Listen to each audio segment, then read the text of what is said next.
अगं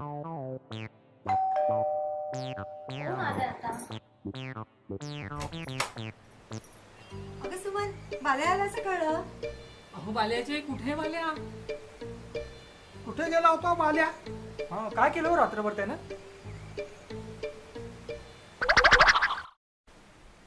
बघा ना, आम्हाला पण नाही सांगितले अजून. अरे हा बघा बाल्या आला. सांगतो तर असं झालं, या दोघींच्या वादामुळे मला रात्रभर झोपच नाही आली. डोकं फार दुखत होतं. असं वाटत होतं जीवच द्यावा. त्यामुळे मी रस्सी शोधत होतो. मग मिळाली रस्सी? नाही ना, कशी मिळणार? इथे आई सुई धाग्यातला धागा पण सुमनबाई लपवून ठेवली.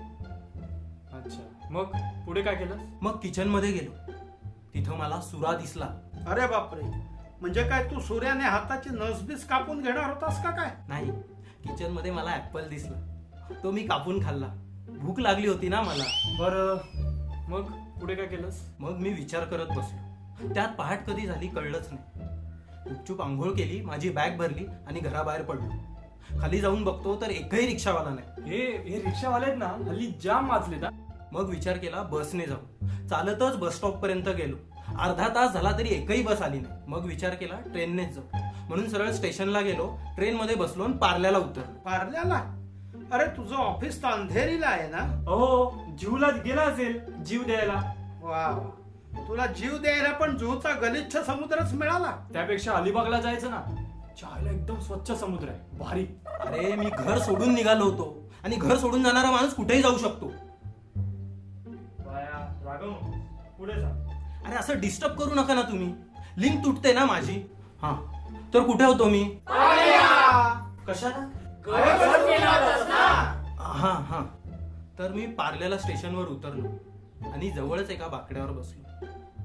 सकाळचे 8-8:30 वाजले असतील. तेवढ्यात एक गरीब बाई तिच्या लहान मुलाला घेऊन माझ्याकडे आली आणि काही खायला द्यायचा आग्रह करू लागली. मी तिला दिलं, खायला दिलं मी तिला.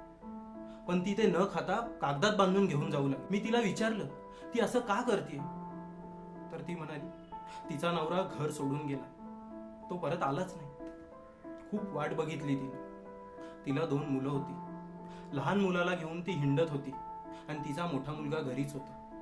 ती म्हणाली हा कागदातला खाऊ ते तिघं एकत्र मिळून खातील. ते ऐकून माझ्या हृदयाचे तुकडेच पडले. मी तसाच स्टेशनच्या बाहेर आलो. सगळं कसं रोजच्या सारखंच चाललं होतं. रस्त्यावर गाड्या धावत होत्या. लोक आपापल्या कामात मग्न होती. ऊन वरती चढू लागलं होतं. मी तसाच चालत चालत चौपाटीवर आलो. मनसोक्त फिरलो. दुपारी 2 वाजेपर्यंत मनसोक्त फिरलो. माझा सगळा त्राण निघून गेला. भेलपुरी, पाणीपुरी, जे काही खाता येईल ते खाल्लं. हळूहळू संध्याकाळ होत आली. चौपाटीवर येणाऱ्या प्रत्येक माणसाचं मी निरीक्षण करू लागलो. कुणाला मुलाचं दुःख तर कुणाला आईचं टेन्शन. या सगळ्यांचं टेन्शन बघून मला माझं टेन्शन फार छोटं वाटू लागलं. तेवढ्यात एक साधू बाबा माझ्याजवळ आले आणि म्हणाले काय रे, घर सोडून आलास ना? सुरुवातीला मी दुर्लक्ष केलं, पण त्यानंतर माझ्याबरोबर सकाळपासून घडलेली प्रत्येक गोष्ट त्यांनी मला अचूक सांगितली. त्यानंतर मात्र मी आश्चर्यचकितच झालो. माझी सगळी दुःख दूर होण्यासाठी त्यांनी मला एक मंत्र सांगितला. ओम फट फटफटी, ओम कट कटकटी, ओम शांत लटपटी, घरी जा झटपटी. आई, हाच मंत्र आपल्याला बालाजी महाराजांनी दिला होता. अहो, महाराज म्हणालेले की हा मंत्र म्हणाला तर तुम्ही लवकर घरी याल म्हणून. खरोखरच बालाजी महाराज मोठे चमत्कारिक आणि अंतर्यामी आहेत. बोला बालाजी महाराज की जय. अरे पण बालाजी महाराज आहेत कुठे? ते काही त्यांनी सांगितलं नाही मला, पण ते बोलले उद्या सकाळी 10 वाजता समोरच्या टपरीवर भेट म्हणून. आईला, म्हणजे आज? अरे 10 वाजले.